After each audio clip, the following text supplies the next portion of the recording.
안녕하세요. 책 읽어주는 편안한 엄마의 딸입니다. 한참 MBTI라는 게 유행했죠. 사람들 성격을 분석하는 것인데 어떤 사람들은 E는 사교적이고 I는 사교성이 떨어질 것이라고 하지만 실제로 E는 여러 사람과 어울릴 때 에너지가 충전이 되는 성향이고 I는 혼자 있을 때 충전이 되는 경향성으로 성격이 활동적이거나 사교적인 거와는 무관하다고 합니다. 이렇게 경향성이 E던 I던 사람들과의 어울림에서 소통을 어떻게 하면 더 잘할 수 있을까에 대한 고민은 다 있을 것이라고 생각합니다. 오늘 소개해드릴 대화가 무서운 사람들을 위한 책은 꼭 소통에 대한 두려움이 없는 사람들에게도 도움이 되는 유용한 팁들이 담겨 있는 책입니다. 그래서 오늘은 두려움과 상관없이 좀 더 나은 대화와 소통을 위한 방법이 소개된 부분을 낭독하겠습니다. 낭독에 앞서 저자 소개를 해드리자면 저자 리처드 갤러거는 코넬 대학교에서 최초로 공학과 심리학을 복수 전공하고 소프트웨어 기업의 고객 서비스 및 소프트웨어 개발 두 분야에서 임원을 역임했습니다. 그 후 회사를 나와 콜센터를 운영하며 거의 완벽한 고객 만족도 평가와 제로에 가까운 이직률을 달성했습니다. 지금은 뉴욕에 기반을 두고 결혼 및 가족, 심리치료사로 활동하면서 주로 두려움이나 공포 같은 불안장애를 치료하는 심리치료사이기도 합니다. 그는 직업의 특성상 사회 불안장애로 고통받는 이들을 자주 만나는데 하버드 대학교의 로널드 캐슬러 박사가 진행한 설문조사에 의하면 약 12%의 사람이 이런 두려움으로 평생 고통당하며 그중 일부는 심신이 쇠약해지기도 한다고 합니다. 작가의 소개글을 그대로 읽겠습니다. 대화할 때마다 괴로움과 굴욕감을 느껴 아예 대화 자체를 피하는 사람도 있다. 상담 치료를 하면서 다른 사람과 말하는 것이 두려워 직장이나 학교에 가지 못하는 사람, 심지어 집 밖으로 한 걸음도 나가지 못하는 사람을 많이 만나봤다. 이 문제로 고통을 겪는 사람들은 생각보다 지적이고 합리적으로 말을 잘하는 경우가 많다. 문제는 소통의 능력이 아니라 자신이 한 말의 사회적 결과나 감정적 결과를 지나치게 걱정하는 데 있다. 하지만 이들이 대화의 기술을 터득하고 나면 마법 같은 일이 벌어진다. 수업에 적극적으로 참여할 수 있게 된다. 데이트도 두렵지 않다. 다른 사람이 어떻게 생각할지 몰라 전전긍긍하지 않고 원하는 말을 한다. 어쩌면 다른 사람들보다 훨씬 더 뛰어나게 소통할 수도 있다. 대화하는 법을 배우는 과정은 여타의 공포를 극복하는 과정과 다르다. 이 과정은 피아노 배우기와 더 비슷하다. 기초적인 내용을 충분히 이해하고 기본기를 탄탄히 다지면 대화의 기술이 크게 발전한다. 사람들을 다정하게 대하고 좋은 질문을 하며 자신의 의견을 설득력 있게 제시할 수 있다면, 그리고 무엇보다 사람들의 말을 귀 기울여 들을 수 있다면 두려움은 자신감으로 바뀔 것이다. 이 책의 핵심도 바로 이것이다. 대화는 기술이다.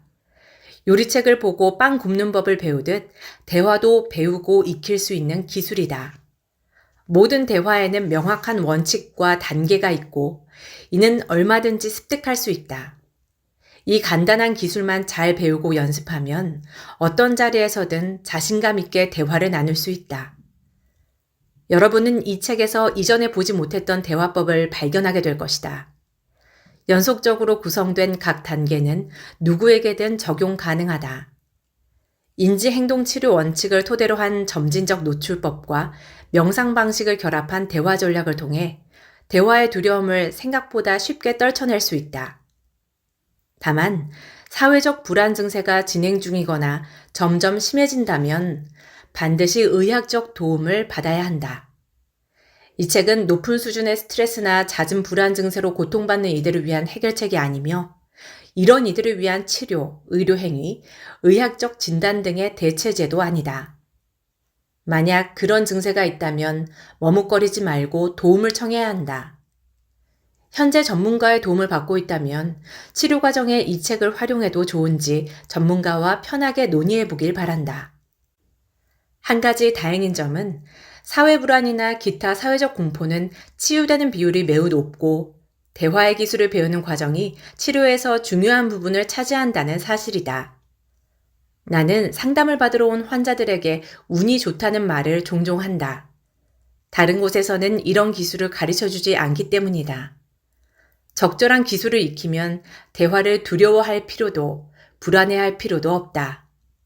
이 책이 차분하고 흔들림 없고 자신감 있게 대화할 수 있도록 당신을 도와줄 것이다. 5장. 어색해서 무슨 말을 해야 할지 모르겠어요. 대화의 기술은 남의 말을 듣는 기술이자 내 말을 듣게 하는 기술이다. 윌리엄 해즐넛 수필집 중. 이제 우리는 대화의 핵심에 도달했다. 어떤 말을 할 것인가? 이 장은 대화의 실전편이다. 처음 자신을 소개하는 법부터 대화를 마치고 자리를 떠날 때 우아하고 정중하게 인사하는 법에 이르기까지 좋은 대화의 메커니즘을 꼼꼼히 살펴볼 것이다. 이 장에서는 적절한 대화의 형식과 구조를 배우게 된다. 잡담만 잔뜩 쏟아내며 말을 늘리는 것이 능사는 아니다. 무슨 말을 해야 할지 몰라 대화가 무서웠던 사람들에게는 희소식이 아닐 수 없다. 대화는 요리법을 보면서 요리하는 과정과 비슷하다. 이 장에서는 대화에서 일어나는 모든 상황을 처음부터 끝까지 하나하나 짚어보도록 하겠다. 자, 그럼 먼저 자기소개부터 시작해보자. 자기소개.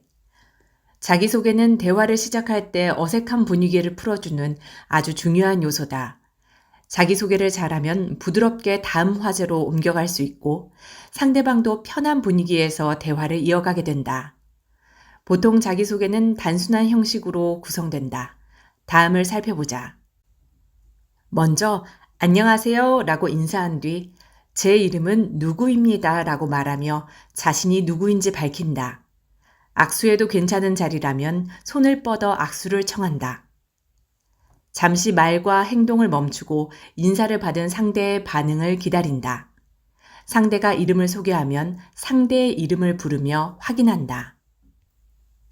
서로 이름 소개가 끝나고 상황이 편안하다면 만나서 반갑습니다. 혹은 우리 집에 오신 걸 환영합니다. 같은 인사말을 덧붙인다.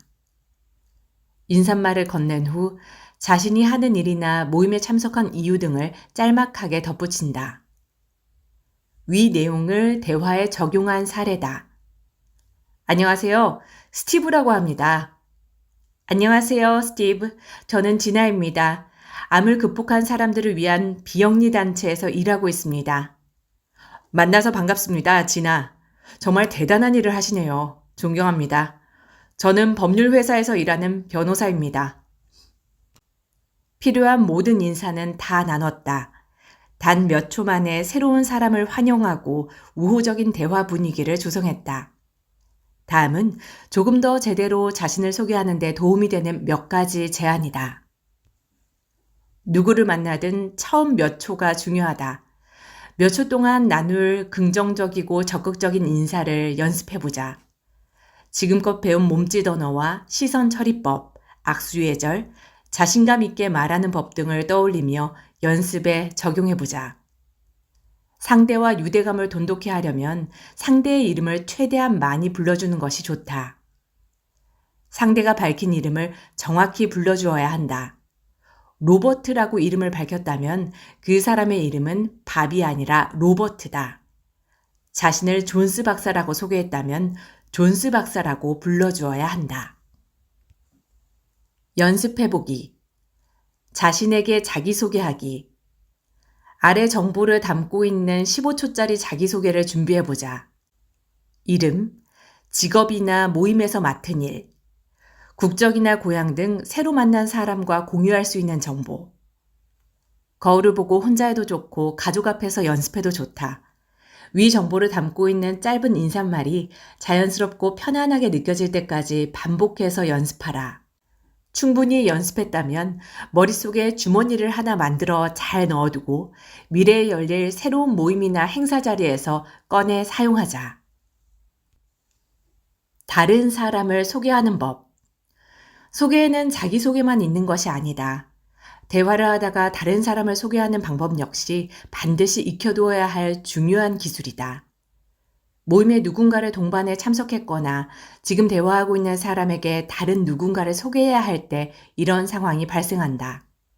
이 경우에도 형식은 비슷하다. 대화하고 있는 상대의 이름을 먼저 부르고 소개하려는 사람의 이름을 불러준다. 상황이 적절하다면 소개하려는 사람에 관해 짤막한 정보를 덧붙여도 좋다. 예를 들면 이런 식이다. 여기는 제 후배 존입니다. 지금 마케팅 부서에서 일하고 있어요. 그러고는 잠시 말을 멈추고 두 사람이 서로 인사를 할 때까지 기다린다. 소개를 모두 마쳤으면 소개한 사람에 관해 긍정적인 이야기를 해주는 것이 좋다. 워싱턴 박사와 저는 10년 가까이 함께 일하고 있습니다. 박사님은 고분자 물질 분야에서 독보적인 과학자입니다. 두 사람의 우정에 관해 이야기해도 좋고 편한 분위기라면 예의를 벗어나지 않는 선에서 가벼운 유머를 곁들여도 좋다. 박사님 골프 실력에 비하면 저는 아무것도 아니에요. 이렇게 소개 인사를 마치면 모두 함께 긍정적인 대화를 나눌 토대가 마련된다. 대화에 끼어드는 법. 모임에서 두 사람이 이야기를 나누고 있다. 이 둘은 서로에게 시선을 고정한 채 대화에 몰두하고 있다. 만일 이 대화에 끼고 싶다면 어떻게 할까? 대화에 참여하고 있는 두 사람 중 한 사람만 아는 사람일 수도 있고 두 사람 모두 아는 사람일 수도 있다. 둘 다 아직은 잘 모르지만 알고 싶은 사람일 수도 있다. 아니면 그들이 한창 이야기 중인 주제에 관심이 있어서 대화에 끼고 싶을 수도 있다. 이런 경우에 어떻게 해야 정중하게 대화에 낄 수 있을까? 여기에 좋은 방법과 나쁜 방법이 있다.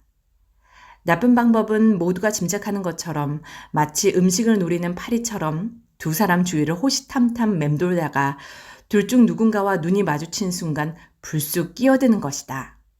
이 방식은 나쁜 인상을 주는데 대단히 효과적이다. 그렇다면 좋은 방법은 무엇일까? 우아하게 대화에 동참해 계속 대화를 이어가기 위한 4단계를 소개한다. 1. 대화 중인 사람들에게 가까이 다가가되 지나치게 바짝 다가서지 않는다. 당신이 그 대화에 관심이 있다는 사실을 눈치챌 수 있을 정도로만 적당한 거리를 유지한다.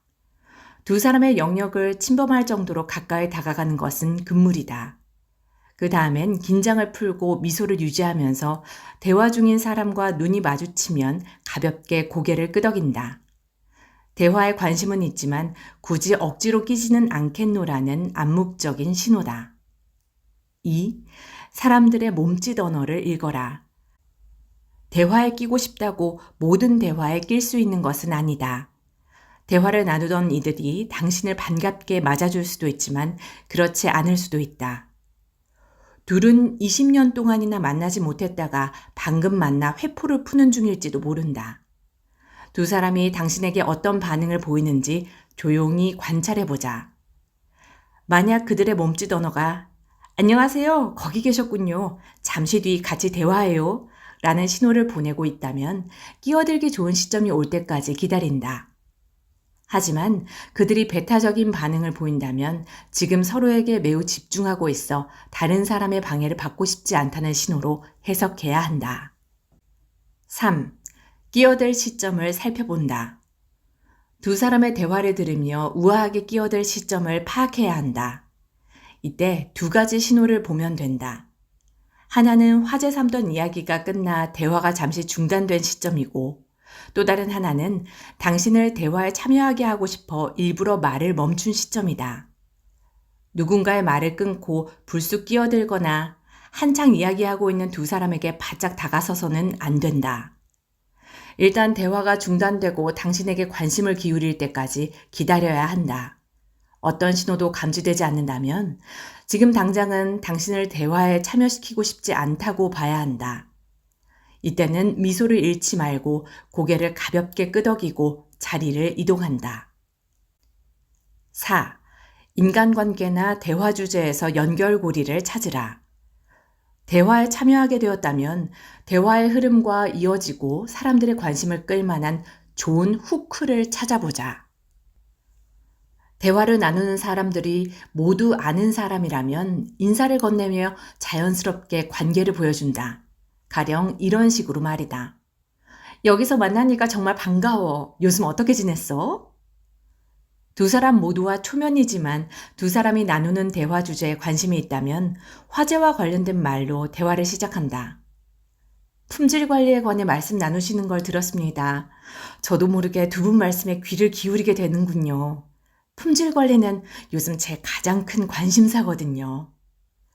대화의 흐름과 잘 어울리는 말에는 자신의 직업, 현장에서 겪은 공통 경험, 공통 분야 등이 포함되면 좋다. 이때 대화 중인 사람을 칭찬하면 효과가 커진다. 연결고리를 찾았다면 아직 당신이 누구인지 모르는 사람들에게 자신을 소개한다. 그리고 대화에 자연스럽게 합류한다. 축하한다. 이제 당신은 좋은 인간관계를 시작했다. 연습해보기. 대화에 끼어들기 위한 준비. 많은 이들이 이미 진행되고 있는 대화에 끼어드는 것을 어려워한다. 특히 부끄러움을 많이 타거나 불안 증세가 있는 사람이라면 남의 대화에 끼기가 더욱 어렵다.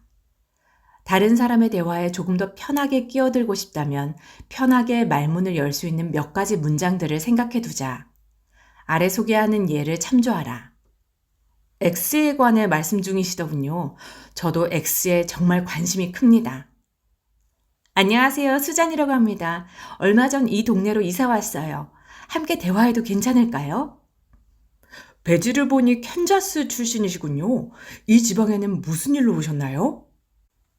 대화에 무리 없이 어울리기 좋은 두세 마디 정도를 적어보자. 그 말이 자연스럽게 입에 뵐 때까지 연습해보자. 그리고 다음에 끼고 싶은 대화자리를 만났을 때 연습했던 말을 적용해보자. 공통 주제를 찾아보자. 어떤 말을 해야 할지 모르겠는가? 당신의 책장이나 모임, 미디어를 주의 깊게 살펴보자. 더 많이 읽고 더 많이 참여하고 더 많이 볼수록 사람들을 만났을 때 할 말도 많아지는 법이다. 아는 것이 많으면 낯선 사람과 대화할 때도 공통 주제를 찾을 가능성이 커진다. 어느 곳에든지 정보를 얻을 때는 대화의 주제로 좋을 법한 내용을 기억해두라.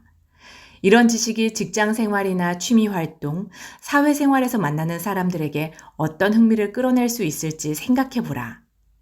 행사나 모임에서 재빨리 정보를 습득하는 것도 좋은 방법이다. 몇 년 전 중국의 한 대학에서 강의를 한 적이 있다.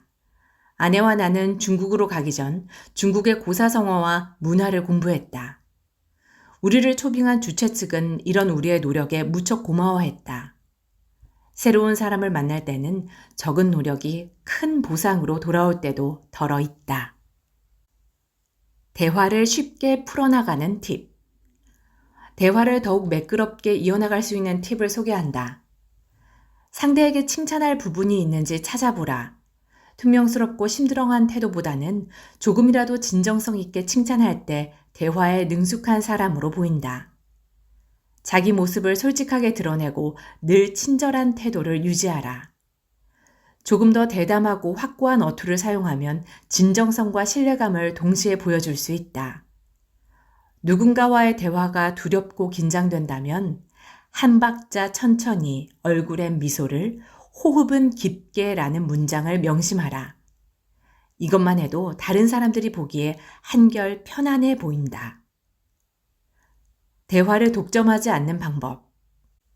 대화를 할 때 무슨 말을 어떻게 할지 몰라 잔뜩 긴장하는 사람이 있는가 하면 그런 불안 때문에 오히려 쉼없이 말을 하는 사람도 있다. 자신감 있는 태도와 대화를 독식해 아무도 끼고 싶지 않게 만드는 태도는 엄연히 다르다. 대화에 참여한 이들이 골고루 이야기할 수 있는 몇 가지 방법을 소개한다. 말을 하면서 상대방의 몸짓 언어를 잘 살펴보라. 상대가 내 말이 끊기길 기다리고 있지는 않은가? 뭔가 말을 하고 싶어 하지는 않은가?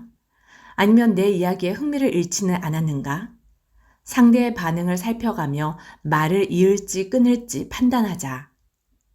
중간중간 말을 멈추고 다른 사람이 의견을 말할 시간을 주자. 말을 멈췄을 때 누군가 기다렸다는 듯 발언을 시작하면 예의 있게 발언권을 넘겨주고 그 사람의 이야기에 귀 기울이자. 누군가 이야기를 마쳤을 때 그 사람의 이야기에 슬쩍 숟가락을 얹고 싶은 유혹을 물리쳐야 한다. 그 사람이 오롯이 영광을 누릴 기회를 주자.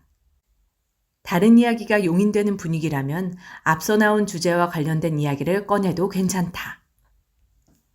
마지막으로 가까운 친구나 가족 등 당신을 가장 잘 아는 사람들의 피드백을 들어보자. 그들이 당신에게 대화를 너무 독식한다는 식의 조언이나 충고를 하지는 않는가? 만약 그런 조언을 들었다면 많은 사람과 대화할 때 그 부분을 특히 염두에 두고 다른 이들도 골고루 말할 수 있도록 신경 써야 한다. 명심하라. 대화의 기술은 말 그대로 대화의 기술이지 강연의 기술이 아니다. 대화의 흐름이 끊기지 않게 하려면 대화에는 말하기뿐 아니라 듣기도 포함된다. 때에 따라서는 듣는 태도가 말하는 태도보다 중요하다. 특히 누군가를 처음 만난 자리라서 그 사람에 관한 정보가 전혀 없다면 더더욱 입보다 귀가 우선이다. 상대에게 내가 당신의 말에 진심으로 귀 기울이고 있음을 알려주는 경청은 대화의 분위기를 완전히 뒤바꿀 정도로 중요하다. 나는 이 기술이 이 책 전체에서 가장 중요한 기술이라고 믿어 의심치 않는다.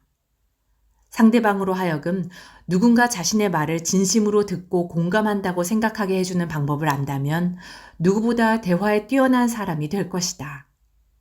다른 사람들도 여러분과 나누는 대화를 진심으로 즐거워하게 됨은 물론이다. 이 기술의 핵심은 적극적 경청이다. 적극적 경청은 상담가나 간호사, 사람을 많이 대하는 전문직 종사자 등이 주로 사용하는 용어다. 적극적 경청의 원리와 효과는 다음과 같다. 어떤 사람과 대화할 때, 특히 개인적인 이야기를 할 때는 아래 소개하는 4단계 중 하나를 선택하라.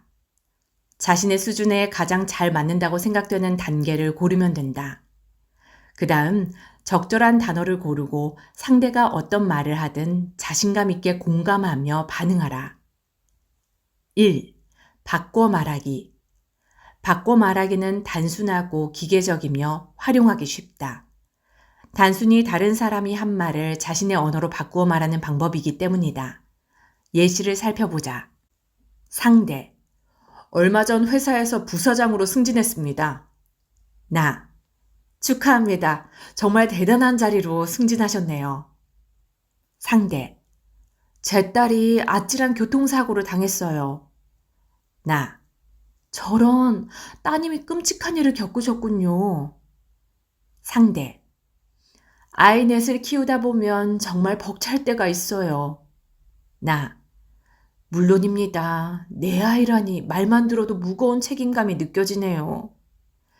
상대방의 말을 앵무새처럼 되풀이하거나 반복해서는 안 된다. 상대방의 말을 그대로 따라하면 오히려 진정성이 없어 보인다. 바꿔 말하기는 상대의 생각을 자신의 언어로 치환해 다시 말해주는 방식이다. 상대방의 말을 인정하고 이해해주는 이 기본적인 방법에는 막강한 장점이 있다. 말을 하는 사람은 상대가 자신의 이야기를 경청하고 있고 내용을 잘 이해하고 있으며 믿고 말해도 좋은 상대라고 생각하게 된다. 따라서 이 방법을 잘 기억해 두었다가 필요할 때 언제든 사용하면 상대와 신뢰를 쌓아가는데 큰 도움을 얻을 수 있다. 2. 감정 짚어주기. 이 방법은 바꿔 말하기에서 크게 한 걸음 더 나아간다. 상대의 생각을 단순히 되받아치지 않고 상대의 감정에 반응하는 방법이기 때문이다. 상대의 마음속 문을 열고 들어가 생각이나 감정을 들여다보는 건 불가능하다. 따라서 그 사람의 말이나 어조, 몸짓 언어 등을 토대로 최선의 판단을 내릴 수밖에 없다. 그렇다고 너무 걱정할 필요는 없다. 가벼운 대화에서는 상대의 감정을 어렵지 않게 추측할 수 있다. 몇 가지 예시를 살펴보자. 상대. 운전면허증을 갱신하느라 하루를 다 보냈어요. 나. 정말 답답하셨겠네요. 상대. 아들이 지난주에 대학을 졸업했답니다. 나. 아드님이 정말 자랑스러우시겠어요.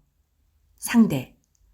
정말 지긋지긋한 직장 동료가 있어요. 나, 목소리에서 깊은 고충이 느껴지네요. 이 기술을 사용할 때 한 가지 주의할 점은 모두가 자신의 감정을 공개적으로 드러내지는 않는다는 사실이다. 남들보다 감정을 덜 드러내는 사람도 있다. 그러니 직감을 적절히 활용해야 한다. 상대와 이미 좋은 관계를 맺고 있다면 그리 어렵지는 않을 것이다. 간단하지만 효과적인 이 방법으로 자신이 경청하고 있다는 느낌을 잘 전달할 수 있다. 3. 타당성. 자신이 상대의 감정에 공감할 뿐 아니라 상대의 감정이 타당하다는 확신을 주는 방법이다. 이 방법을 타당성이라고 부르는 것도 이런 이유에서다. 이 방법을 활용하려면 화자의 감정과 다른 사람들의 감정을 비교하는 능력이 필요하다. 예시를 살펴보자. 상대. 치과 진료를 예약했는데 많이 걱정되네요. 나. 그러시겠어요. 누구나 치과 치료를 앞두면 긴장하죠. 상대. 최근 들어 직장 상사가 제게 업무를 너무 많이 맡기네요. 나. 정말 괴로우시겠어요. 과중한 업무를 누가 좋아하겠어요. 상대. 주말 야구 시합이 정말 기대돼요. 나. 야구가 있는 일요일 오후는 정말 최고죠. 타당성은 상대가 그런 감정을 느끼는 것이 옳다고 말해준다는 점에서 관찰보다 훨씬 강력한 기술일 뿐 아니라 상대의 감정을 직접적으로 언급하지 않는다는 면에서 안전한 방법이다. 많은 사람이 상대와 비슷한 감정을 느낀다고 말하기 때문에 상대방을 인정해주는 강력한 효과가 있다. 4. 동일시. 가장 높은 수준의 인정은 자신의 감정을 상대의 감정과 동일선상에 놓는 것이다. 이 과정에서 상대의 의견에 반드시 동의해야 할 필요는 없다. 그보다는 상대의 감정과 자신의 감정을 어떻게 연결지을지를 생각해야 한다. 몇몇 사례를 살펴보자. 상대. 차 수리를 맡겼는데 일주일을 더 기다리라네요. 번번이 이런 식이에요. 나. 제가 그런 상황이라면 정말 화날 것 같아요. 상대. 직장에서 일어나는 이런 갈등은 정말 짜증나요. 나. 저도 그래요. 직장 내 갈등에는 저도 무척 예민해지더라고요. 상대. 이번 휴가 때 멀리 여행을 가기로 했어요. 정말 기대돼요. 나. 정말 멋지네요. 제가 다 설레요. 위에서 소개한 4가지 단계는 상대를 이해하고 인정하기 위한 전략으로 적극적 경청의 기본 토대다. 이 방법을 잘 익혀두면 누구와도 능숙하게 대화할 수 있다. 수줍음이 많거나 내향적인 사람이라면 상대를 인정하고 이해해주는 방식이 논쟁이나 토론에서 느끼는 부담감을 상대에게 넘기는 강력한 도구가 되기도 한다. 이 방법을 연습하면 누구를 만나 무슨 이야기를 하더라도 자신감 있게 대응할 수 있다. 연습해보기. 4단계 경청. 상대가 자신에게 할 법한 말을 떠올려보라. 어떤 말이든 상관없다. 그 말을 중심으로 앞서 이야기한 4가지 기술을 활용해 대답하는 연습을 해보자. 아래 예를 참고하자. 상대의 말. 이웃집 아이들 때문에 정말 미치겠어. 바꿔 말하기. 이웃 아이들이 골칫덩어리인가 보네요. 감정 짚어주기. 정말 괴로우시겠어요. 타당성. 성가신 아이들을 대하는 일은 누구라도 괴로울 거예요. 동일시. 저도 제 일상의 평화와 고요를 방해받는 건 딱 질색이에요. 질문하기. 좋은 질문은 대부분 대화에서 훌륭한 다리 역할을 한다. 질문은 상대방을 향한 관심을 드러내고 이야기할 주제를 제시하며 대화에서 새로운 정보를 얻고 배울 수 있게 해준다. 대체로 좋은 질문은 기자들이 사용하는 6하 원칙, 즉 누가 무엇을 언제 어디서 어떻게 등의 범주로 만든다. 여기서 왜는 제외된다. 질문은 어색한 분위기를 깨고 대화를 시작할 때, 상대의 말을 받아 대화를 이어갈 때, 새로운 화제로 전환할 때 활용할 수 있다. 다음은 몇 가지 질문 사례다. 어색한 분위기를 깨는 질문. 안녕하세요. 이번 컨퍼런스에서 발표하신다고 들었습니다. 발표 주제가 뭔가요? 이 모임 주최자와는 어떻게 아시는 사이인가요? 상대방의 말을 받아 대화를 이어가기 위한 질문. 정말 굉장하네요. 어떻게 그런 성과를 내셨나요? 소감이 어떠세요? 새로운 화제로 전환할 때. 식물에 관심이 많으시던데 이 지역에서는 식물을 심기 좋은 시기가 언제인가요? 소설 좋아하세요? 질문은 대화를 이어가는 훌륭한 수단이며 특히 화제거리를 생각하느라 머리가 깨질 것 같을 때 더없이 요긴한 방식이다. 무엇보다도 좋은 질문은 상대방을 특별하게 만들어주고 그에게 중요한 이야기를 꺼낼 기회를 주기도 한다. 질문할 타이밍과 방법. 아무리 좋은 질문도 과유불급이다. 지나치게 질문 공세를 퍼부으면 훈훈했던 대화 분위기가 취조 분위기로 바뀌기 십상이다. 누군가를 알아가고 그 사람에게 관심을 보이는 것도 좋지만 상대가 질문 폭격을 당한다고 느끼면 곤란하다. 우리의 목적은 상대가 답할 수 있는 좋은 질문을 던짐으로써 대화를 한층 좋은 방향으로 이끄는 일이다. 나는 사람들에게 질문하는 법을 가르칠 때 간단한 규칙을 하나 알려준다. 이른바 3대1 규칙이다. 누군가에게 3번 질문을 했다면 일단 그쯤에서 질문을 멈추고 자신의 이야기를 해야 한다는 원칙이다. 이때 상대방이 역으로 질문을 해올 수도 있다. 3대1 규칙은 수줍음이 많거나 내향적인 사람들에게 언제 질문을 하고 언제 자신의 이야기를 해야 할지를 알려주기 위한 대략적인 지침이다. 따라서 개인의 성향에 맞게 질문과 자기 이야기의 비율을 조정해서 사용해도 무방하다. 5대1 규칙이 편한 사람도 있고 2대1 규칙이 편한 사람도 있다. 자신의 직감을 따르고 상대의 반응을 세심히 살피면서 서로 주고받는 대화가 되도록 이 규칙을 적용하면 된다. 질문의 빈도뿐 아니라 어떤 질문을 할지도 신중하게 생각해야 한다. 질문을 만들기 어렵다면 아래 조언을 참고해보자. 좋은 질문은 왜로 시작하지 않는다. 왜 은퇴하려고 하세요? 왜 그렇게 하셨어요? 등. 왜라는 질문은 종종 상대를 곤경에 빠뜨린다. 개인적으로 민감할 수 있는 부분이나 부적절한 내용은 피한다. 가장 좋은 질문은 상대가 자신의 장점, 좋은 일을 이야기하도록 유도하는 질문이다. 따라서 상대가 자부심을 느끼는 분야나 중요하게 여기는 부분에 관한 질문이 좋다. 일반적으로 대화를 이끌어가는데 질문만큼 좋은 전략은 없다. 모임이나 대화에 앞서 질문할 주제를 미리 생각해두면 뜻하지 않은 대화자리가 생겼을 때 큰 도움이 된다. 시간을 가지고 연습하다 보면 자신에게 잘 맞는 질문, 좋은 질문이 더 많이 떠오를 것이다. 누군가와 대화를 앞두고 있다면 무슨 말을 해야 할까 고민이라면 그 사람에게 할 만한 질문부터 생각해보자. 의견이 다른 사람을 어떻게 대해야 할까? 사람들을 만나 대화하다 보면 가끔 의견이나 생각이 맞지 않는 사람도 있다. 이런 상황에는 어떻게 대처해야 할까? 이럴 때 회피 전략을 쓰는 사람이 많다. 이들은 상대의 의견에 적당히 동의하는 척하며 최대한 말을 아끼거나 기회를 보다가 그 자리를 피한다. 어떤 사람은 자신의 의견을 피력하며 상대의 주장에 맞서기도 한다. 하지만 관계의 측면에서 이 방식은 거의 효과가 없다. 나는 자신의 의견을 솔직히 말하면서도 상대와 진솔하고 진정성 있게 대화를 이어가는 방법도 있다고 생각한다. 상대가 생각하는 방향도 타당하다고 먼저 인정한 후 자신의 관점을 언급하는 방법이다. 예를 들어보자. 당신은 아마도 X를 믿겠지요? 충분히 이해합니다. 당신의 견해에 충분히 합리적인 지점이 있다고 생각합니다. 사실 저는 Y를 믿는 쪽입니다. 저 역시 제 나름의 이유가 있습니다. 하지만 당신의 관점도 진심으로 존중합니다. 나는 이 방법으로 내 의견에 격렬하게 반대하던 사람들과 진솔한 대화를 많이 나누었다.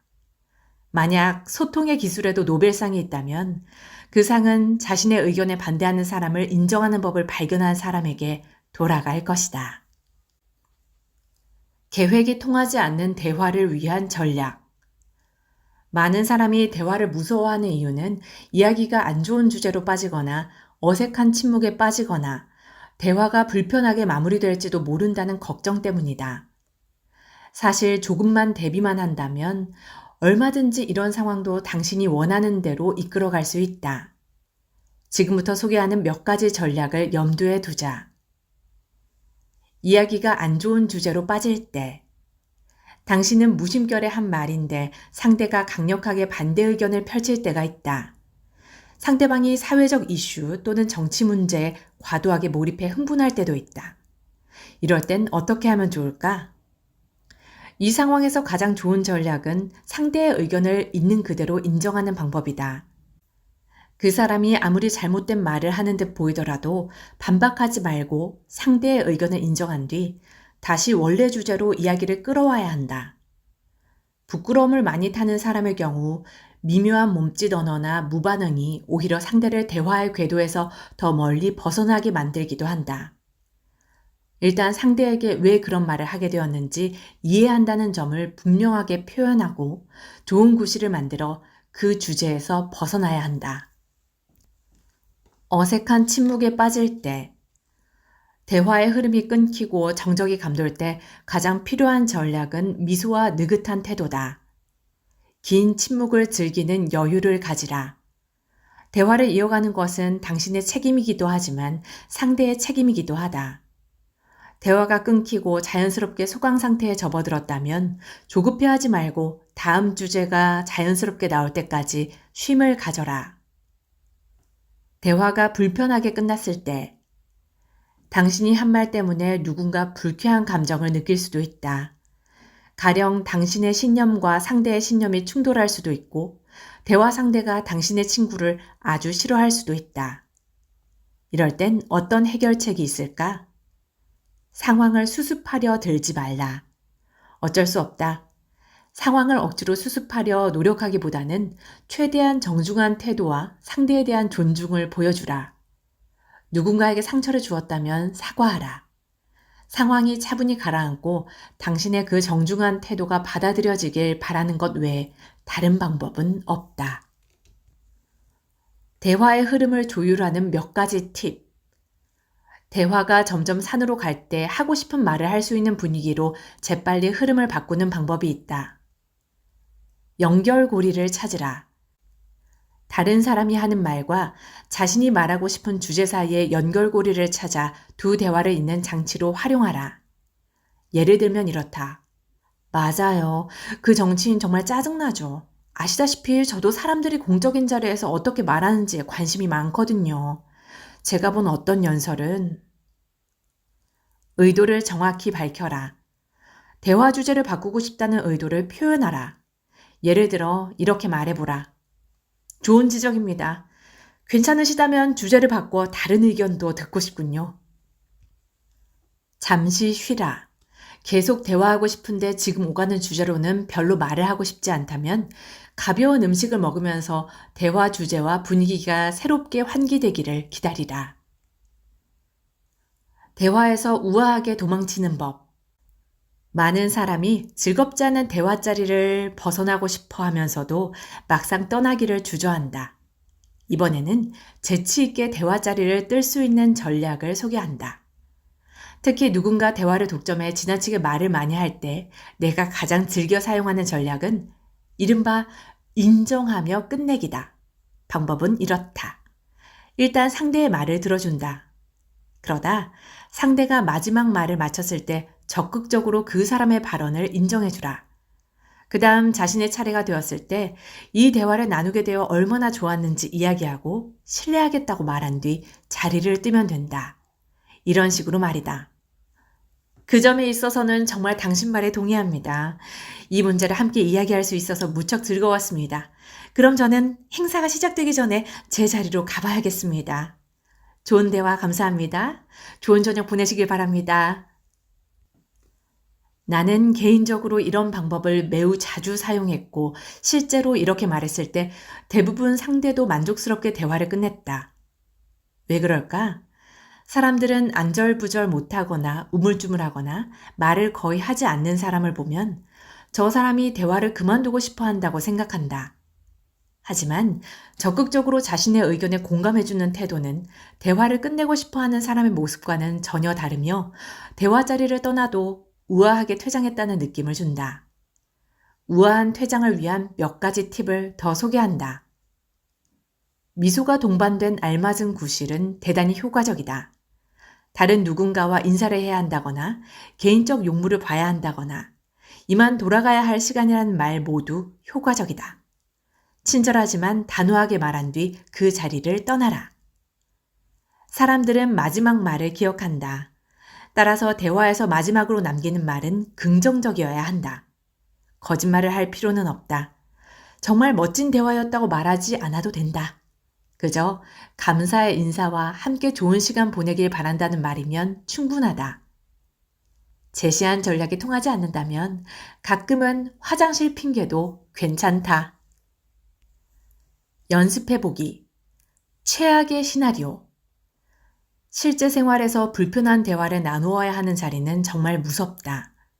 하지만 상상이라는 안전한 영역에서는 그런 자리도 재미있을 수 있다. 자신에게 닥칠 수 있는 최악의 상황을 상상해보자. 잘 떠오르지 않는다면 아래 예시를 참고해보자. 누군가 도무지 말을 멈추지 않는다. 상대가 정치 이야기에 핏대를 올리고 있다. 게다가 그의 의견은 당신의 정치적 견해와 정반대 지점에 있다. 대화하는 상대가 자신의 사생활에 관해 지나치게 많은 정보를 이야기한다. 최악의 상황을 상상해보자. 그리고 이 장에서 배운 방법 가운데 최악의 상황에 적용할 만한 전략을 몇 가지 적어보자. 맺은 말. 이 장에서 소개한 전략은 단순히 말 잘하는 법 그 이상이다. 행동과학 이론을 통해 입증된 대화 전략이며 현실에서 무리 없이 적용할 수 있는 방법들이다. 효과는 말할 것도 없다. 이 방법을 대화에 적용하면 훨씬 더 안정되고 자신감 있는 태도로 모임에 참여할 수 있을 것이다. 좋은 대화는 기술이다. 불안의 해독제는 오로지 배움과 연습뿐이다. 자신감을 키우고 싶다면 이 장을 자주 읽어보며 여기에서 소개한 전략을 꾸준히 연습하자. 다음 장에서는 특정 상황에 적용할 수 있는 구체적인 방법을 소개한다. 오늘 소개해드린 내용이 여러분에게도 유용했기를 바라며 편안한 시간 되셨기를 바랍니다. 그러면 오늘도 행복하세요.